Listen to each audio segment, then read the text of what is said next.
por que, né, que a gente deve considerar e é considerada a cultura organizacional tão determinante? Como que ela pode ou alavancar ou destruir muitas vezes uma empresa, inclusive superando planos estratégicos, né? Você pode ter um excelente plano estratégico, uma liderança super interessante, mas tua cultura organizacional não está bem construída e você acaba destruindo esse plano.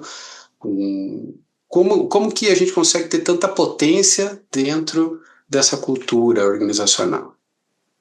Ótima pergunta, Thiago.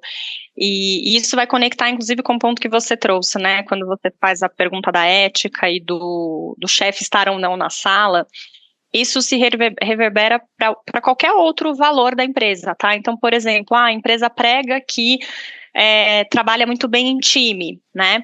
Mas quando o chefe não tá, as pessoas não se ajudam. Né? Ou até mesmo, né, vamos ser prático aqui, a gente às vezes tem líderes de uma empresa que também não trabalham em time. Então, a primeira coisa que a gente fala é que os líderes da organização, eles precisam estar alinhados com a cultura organizacional. Eu falo que se você tem um líder que ele entrega muito resultado, mas ele não tem os mesmos valores organizacionais, ou seja, não estimula, né, que seja o trabalho em time, que seja a ética, que seja... Eu estou pegando exemplos de valores que são muito comuns, né? Foco no cliente, por exemplo.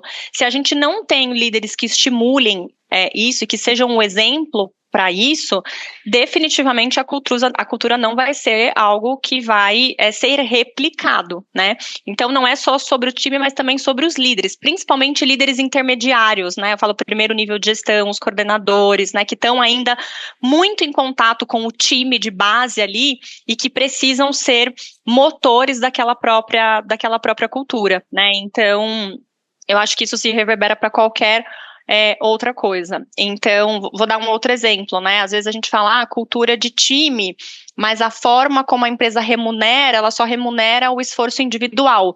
Então, como é que você vai garantir que a cultura vai ser uma cultura de colaboração e não de competição, por exemplo, se a forma como você remunera ou como você distribui trabalho gera uma competição.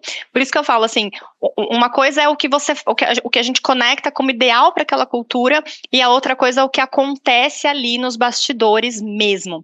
Tem até uma figura que é bem emblemática quando a gente fala de cultura, né, que está nos principais livros, que é um iceberg, né, que a gente fala que cultura parece que é só o que está na pontinha ali, mas na verdade é como as pessoas se sentem, é como as pessoas se comunicam, é como as pessoas replicam, né, aquele comportamento. Então, tudo isso, né, se reverbera no chefe estar ou não estar, só para pegar esse gancho aí. E aí, respondendo agora a tua pergunta, cultura é o como a gente faz, né? Então, vamos lá, a empresa faz um planejamento estratégico para o crescimento dos próximos 3 a 5 anos, né? Então, eu quero atingir X% de crescimento, eu quero crescer para tais mercados. Aqui a gente está falando de um planejamento estratégico. Quando a gente vai trabalhar no como a gente vai atingir, cultura é o que permeia esse como.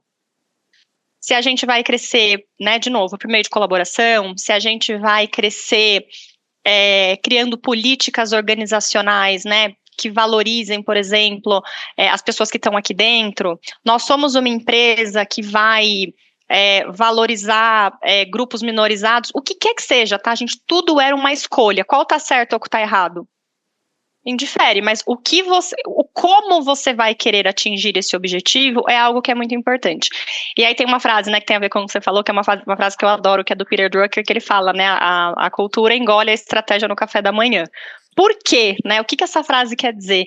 Ela quer dizer que não adianta você ter ali uma estratégia muito bem desenhada, metas muito ambiciosas, quando você não define como você vai fazer para chegar lá.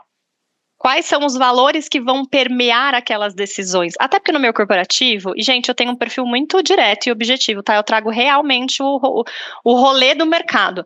É muito fácil ali você querer ter uma vantagem no individual e não no coletivo, dependendo do teu momento de vida. Vão aparecer situações onde sim, você vai ter que fazer escolhas de relacionamento, escolhas de ética, escolhas de posicionamento, escolhas de deixar ou não aquela empresa, o que quer que seja. Se você não souber quais são os valores, né, que guiam você naquela empresa, dificilmente aquela estratégia vai ser atingida. Por isso que ela é muito crucial. E por fim, eu falo que assim, uma empresa que ela é sólida, ela tem uma cultura sólida. E essa cultura sólida, ela praticamente espelha as pessoas que não estão alinhadas. Então, por exemplo, se você trabalha numa empresa que é muito focada para resultado, por exemplo, chega uma pessoa ali que não gosta de ter meta, né? Não gosta de ter direcionadores mais claros de performance, por exemplo, dificilmente aquela pessoa vai funcionar naquela estrutura, né? E aí o que é isso? É cultura organizacional. Então você contrata melhor quando você tem esses direcionamentos estratégicos culturais, você consegue promover melhor as pessoas, né, que propagam aqueles valores, e naturalmente isso vai fazendo com que o negócio tenha uma prosperidade, uma sustentabilidade maior. Então não é um segredo, né, que a cultura é algo que, é a cultura por si só, mas é esse como os resultados vão sendo atingidos e principalmente como eles são sustentáveis a longo prazo, né?